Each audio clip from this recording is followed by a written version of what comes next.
Hello and a very warm welcome to a brand new edition of The Big Picture with me, Frank Pereira, on Rajya Sabha Television. The village of Paravuru on the outskirts of Kollam in Kerala is picking up the pieces after a deadly fireworks disaster turned the Puttingal Devi temple into a fiery furnace.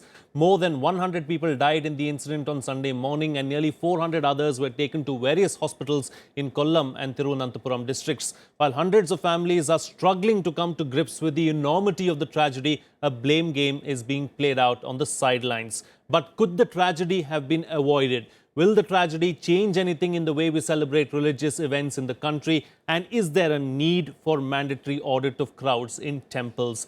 That's what we're going to try and find out on this edition of The Big Picture. And joining me today on the program are Mr. M.Ramachandran, former Union Urban Development Secretary. Also joining me on the program, Navin Kumar Bhatnagar, former DIG NDRF, Sachidananda Murthy, Resident Editor of The Week, and Ravindran, Urban Designer. Thank you so much, gentlemen, for being with me on the part of the program. Mr. Ramachandran, I'd like to start with you and ask you first, of course, when we know such a big event is taking place, why couldn't there have been better planning, better coordination as well, so as to ensure that such an incident does not take place? There's no doubt there are so many things lacking as far as this entire event is concerned. We seem to take it for granted that crowds may assemble, things may happen, and normally since nothing much happens, one thinks that it will go all right.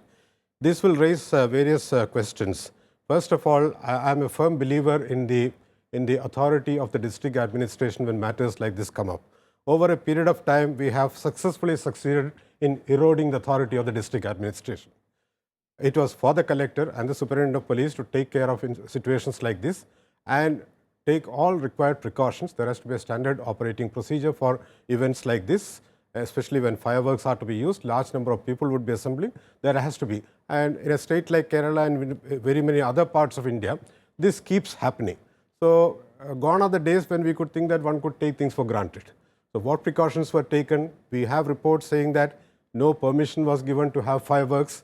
So if no permission was given, why could that not be enforced? Are there other factors behind this? One hopes the judicial probe will bring out all these details. But it is time we took note of these basic requirements and put things in position whereby the district authorities, on the one hand, make sure that what should happen in the right manner. What is not permitted does not happen. And there is a certain amount of accountability, because when large number of people assemble, especially when they repose the trust in the district administration that they would have taken all precautions as far as the safety and other aspects are concerned, when that goes to the winds, it's a sad scenario as far as our governance system at the district level and maybe at the state level also is concerned. Mr. Murthy, who's to blame here? Because Mr. Ramachandran has very rightly pointed out that, the district administration and the superintendent of police and others, in fact, had pointed out that, such kind of an event should not take place. But in spite of that, an event like this did take place. 110 people have been killed as a result of this. Are heads going to roll? Is accountability going to be fixed? Here obviously there were very powerful local people, whether it was the temple managing committee, the socio-cultural groups which are backing them, or politicians. Obviously, because there have been written orders by the district administration which said that you cannot have fireworks. And there was uncertainty even till Saturday afternoon, but then somebody said, no, we'll go ahead with it. Which means, Mr. Ramachandran, he has seen district administration from its smallest level to the full district charge he has had. So there, obviously, the police and the district administration could not enforce that order. Why it happened? Because they would have got local intelligence, because anywhere where more than 1,000, 2,000 people gather, the local police would send some of the constables. They will find out what is happening. They would have seen you must see the visuals of this. This was like as if, a siege was being laid on the Red Fort in Delhi. There's so many barrels were ready to shoot up these fireworks, and all that preparations were going on. So obviously those constables would have come and reported to the higher ups, and the police could have gone in, but obviously somebody said, no, you guys don't come here. So that the probe will be there and all that. But I think over the years, the district administrations have been weakened. And this has happened not just in case of fireworks display. Look at the way stampedes occur regularly in religious places. where people are, only 100 can take a path at a time. Thousands go there, whether it is in the Kumbh Mela or in temples situated on hillocks and all that. So crowd management is something which is the primary responsibility of the district administration, and everybody has to follow their orders. Here, obviously, there have been very powerful forces which said that we don't care for the district administration, and district administration was helpless. Mr. Ravindran, in a situation like this, could the district administration have done something else? Because controlling such a huge crowd is not a simple task. It's a task that requires a lot of coordination. It also needs a lot of hands as well, and it needs much to be done so as to control a crowd such as this. Could the district administration have done anything differently? Well, I would think that if the entry exits of the place were controlled, and if the minimum distance that was required from the fireworks and the depot of the fire to the people, which is 25 meters, if that was enforced, there could have been certain level of remedy that was possible at that time. But obviously, I think they are habitual in giving a no to the permission and carrying on with what needs to be done. This is not the first year I am told that it happens. It happens regularly, and this has actually become a habit. But one of the things that we need to remember is that the scale of everything has now gone up. See, the amount of explosive which have been stored there, which I am told is more than 50 kilos of explosives, were stored in that location, in an illegal location. Apart from having fired it, to begin with, the storage itself was illegal. And then you also have a situation where, in general, Kerala's population is going down, happening. Temples are usually ensconced within the fabric of the town or the village, and it's not an isolated location. It's surrounded by people, and the scale of explosion has really gone up because the amount of money that is being collected and spent has also gone up. Number of people have gone up. So you have a situation where we need to think about enforcement much more seriously than before. Maybe 100 years back, you had like 1/10 of that people there, population there, because it had a local catchment. Now with increased transportation, increased movement, increased facilities, more and more people come, the catchment of the temple itself is actually widening. So in such a situation, there should have been serious attempts to A, enforce the regulations, B, ensure that proper management measures are taken for the crowds. And I would think that the responsibility must lie with those who are interested with that job, that is the district administration, which had to do crowd control, and the police who had to do the enforcement. Indeed, we'll talk about crowd management in just a bit, but Mr. Bhatnagar, do you think that the situation could have been handled any differently once the incident had taken place? What is the standard operating procedure when something like this happens? Actually, on this issue, so many guidelines were issued by the Honorable Supreme Court, the state government and the central government time to time. Here, very, very, very carefully on this issue, because already instructions were there that few elements entered in India with the aim to make some harm. This will come out during the investigation or inquiry. You will find in later on, but we should not ignore these things. Anyhow, few things were left behind.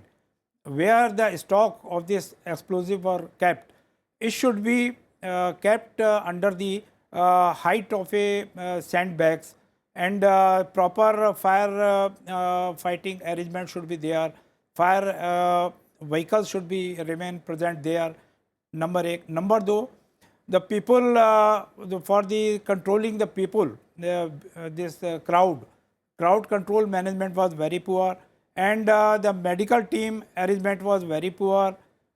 These things require to be taken care about it.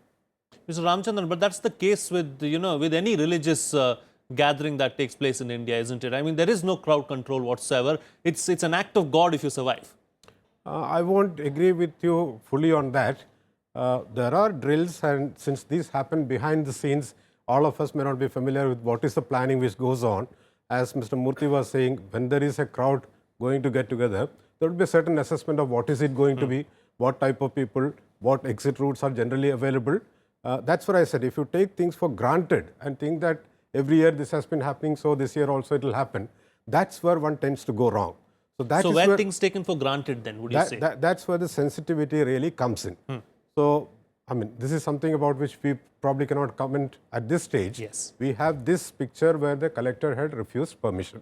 I'm sure the police force would have been present in certain numbers because it is their duty, they would have been present. But still something went wrong. What is the factor which made it go wrong?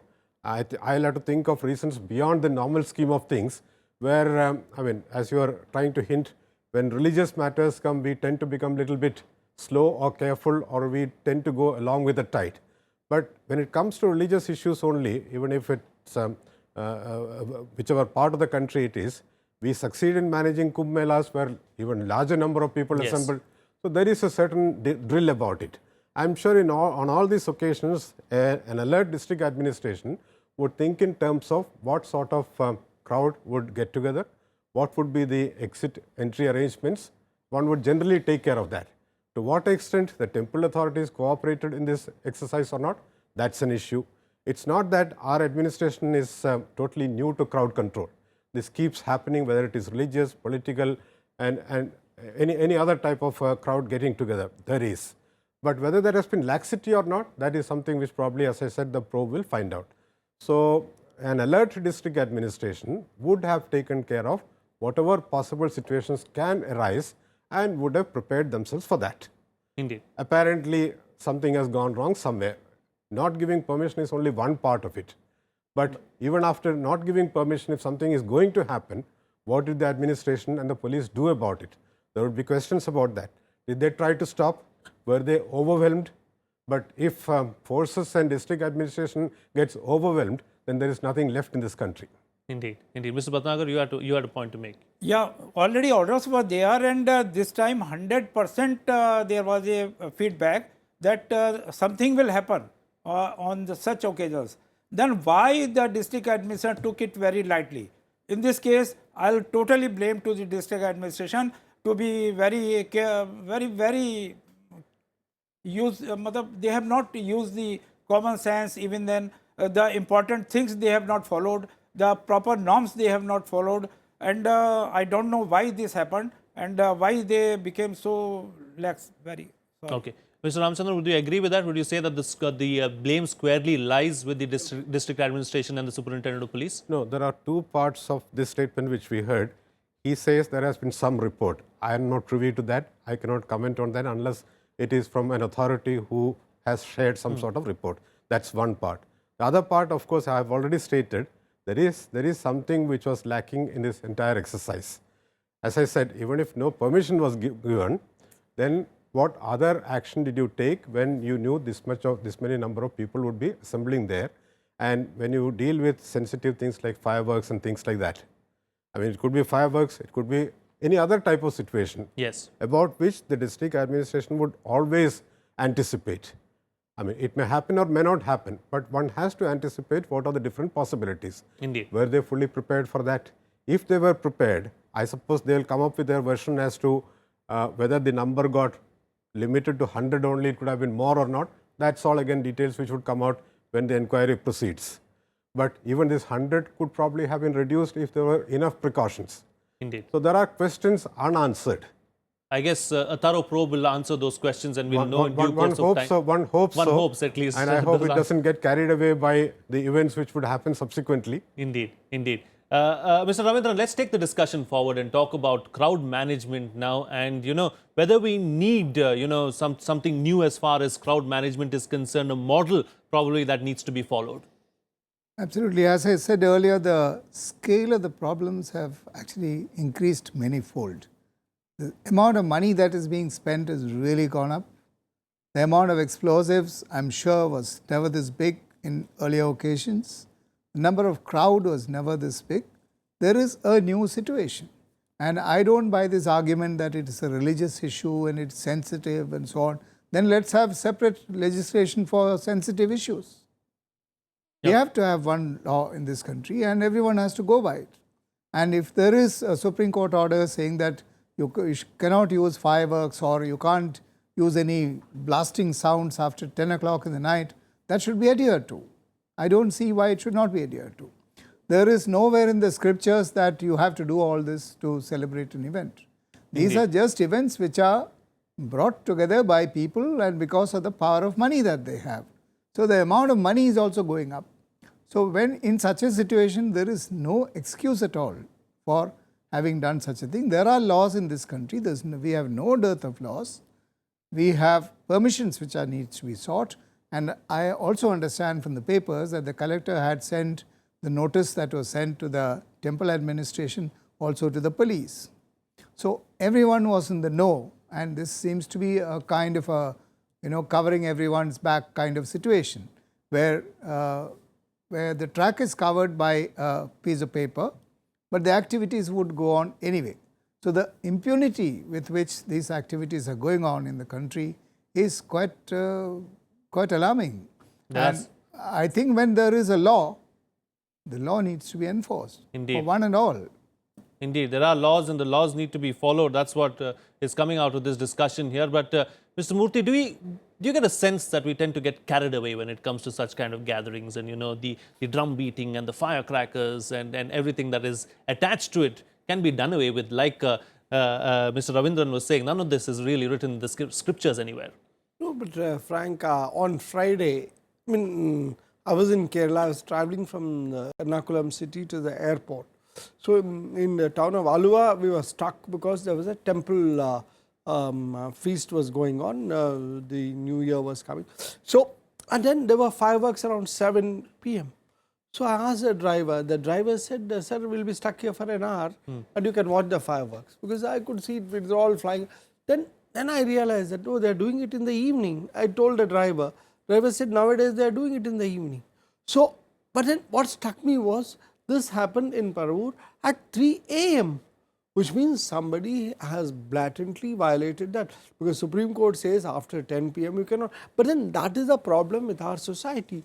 In Delhi, routinely in wedding processions, when the Doli leaves at 4 a.m., crackers are burst. And there's no control, no this thing. So as a society, we don't care for these guidelines, these orders. And Mr. Bhatnagar will bear on the question of explosives. I mean, how can you use detonators which are used for quarrying and other blasting work for fireworks? Because you get that huge propulsion so that your rocket is going higher than the competitor. And here somebody said this was the Indian Fireworks League. There were 2 teams competing against each other. Whose fireworks is better, bigger, noisier and colorful? And there was spot betting going on. So, I mean, the police must have known all this. So, what happened to the police? Were they overwhelmed by the organizers and others? So, that's what. And finally, temples in Kerala are by and large very large places compared to temples in North India, which are much more, because temples had big grounds to enable the temple authorities to hold these festivals, fairs and all that. But then, as Mr. Ravindran said, that was meant to accommodate maybe 5,000 people. Now 50,000 people are turning up. So shouldn't the temple administration themselves look at this? Should we do the way we were doing things when there were only 5,000 people attending this? Now when there are 50,000 people, how do we manage in this same space? We can't say, no, we'll become bigger, we'll become noisier and all that.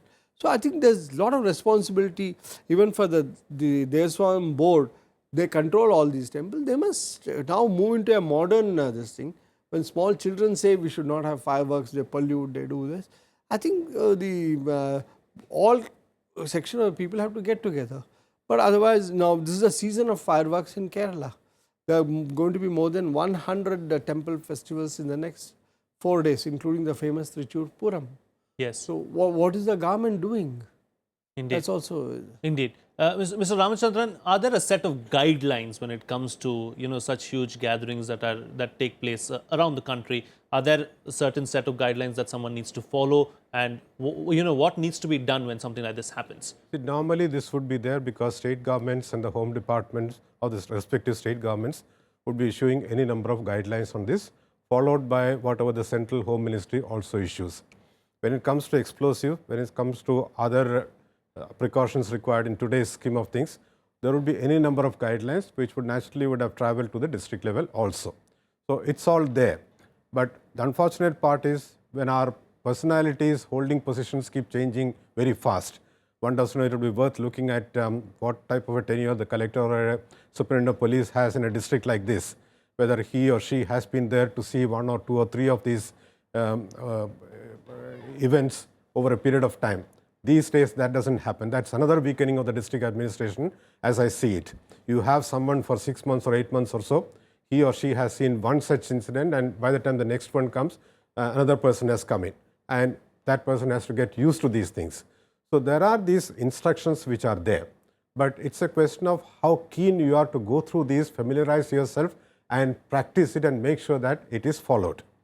Now, when there is a general deterioration, in respecting law and going by what the law provides for, and unfortunately, when it is easy to find loopholes to bypass law, and any number of platforms are available even to bypass law or to get relief. In such a scenario, unless there is some sort of a consensus about these matters, because you are playing with lives of people.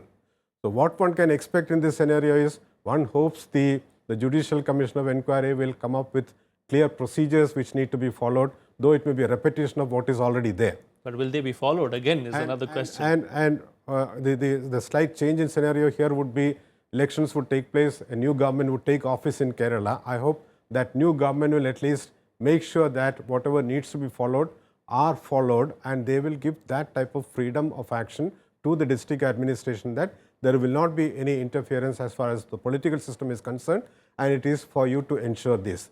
And that's where I talk about accountability.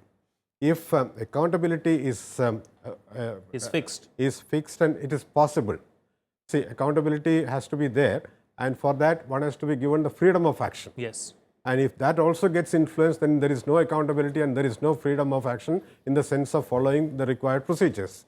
So all these have to come about, and I would come back to my point that district administration is one area where politicians shouldn't try to meddle with. Indeed. Let them meddle with any other possible number of areas, but let it be left to district administration, which conducts elections, which enforces law and order. There is some sort of semblance in the society, safety is ensured, distribution of essential commodities, flood relief, natural disaster management. These are all areas where the district administration should be left to perform for itself and account for themselves. There are guidelines, instructions, procedures to be followed, legal provisions also. So there is nothing lacking. Of course, it's all there, it just has to be followed. Of course, the dimensions are changing. So Indeed. one has to be aware of the changing dimensions and be sensitive to that. For that, the officers and people have to get trained and exposed to the newer situations also. Indeed. You talked about crowd management. How crowd used to be managed 20 years back, how it is being done today, how it will be done 20 years from now. It will all be entirely different. So one has to be able to be ready to handle that and be prepared for that. Sure. How much technology comes in all this, that's something one has to see. There are any number of instances when such large number of people assemble, whether it is 50,000 or 100,000 or so, the DM and the SP would be personally present somewhere nearby. That gives confidence, and that sort of instills a sort of readiness in the entire system there. Indeed. So these are all again points which would be looked into. Now, you are absolutely right. If you look into these once and have some lessons and then conveniently forget it after that, it's not worth doing. So there has to be required awareness both on the part of the governments and the society that whatever precautions one need to take, they are taken. I think slowly, steadily after the court judgments during Diwali and such other time, people have started becoming more and more aware of their need for being careful with fireworks. The Sure. time factor and the caution to be taken. In a Kerala situation, I won't be surprised, as referred to here, whether there was some spirit of competition, who will do better, which happens in the case of the... Which happens quite often. Which happens in the case of the Thrissur Puram. Yes. So whether here also it was like that. And there is a certain responsibility of the temple management also. Indeed. After all, they are inviting people to come and see something, part of the religious faith, and part, if it is entertainment, it's entertainment. So they are inviting people to come and get together and see all this. there is a responsibility, there is an onus on them also. Indeed. You know, I've got one final minute left on the program, so I'd like to get final comments from my other guests as well. Mr. Murthy, very quickly. You know, I just want to say that last year the Director of Kerala Fire Services was abruptly transferred. He alleged that there was political interference because he was trying to enforce safety norms in high-rise buildings.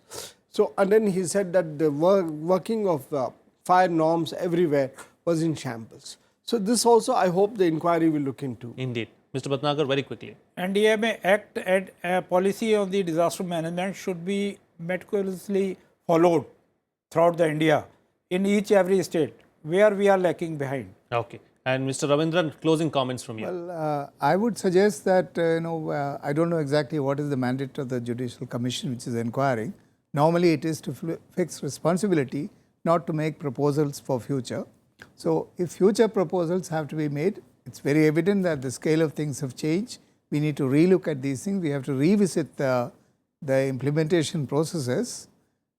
In such a case, I think it is very important that all those temples in Kerala who actually celebrate by using fireworks must be brought together into a group and let them take a call on what kind of regulations they would like to impose, self-impose. Indeed. And then that could be then cemented as new procedures, not as law, because laws already exist there, Indeed, indeed. but as procedures. That's a very valid input. Let's see if anything comes out of it, and let's see if anything comes out of the incident itself, and we learn from the mistakes made here. Thank you so much, M.Ramachandran, Navin Kumar Bhatnagar, Sachidananda Murthy, and KT Ravindran for joining me on the program and putting things into perspective for us. That's all the time we have. Thank you so much for watching. See you again next time.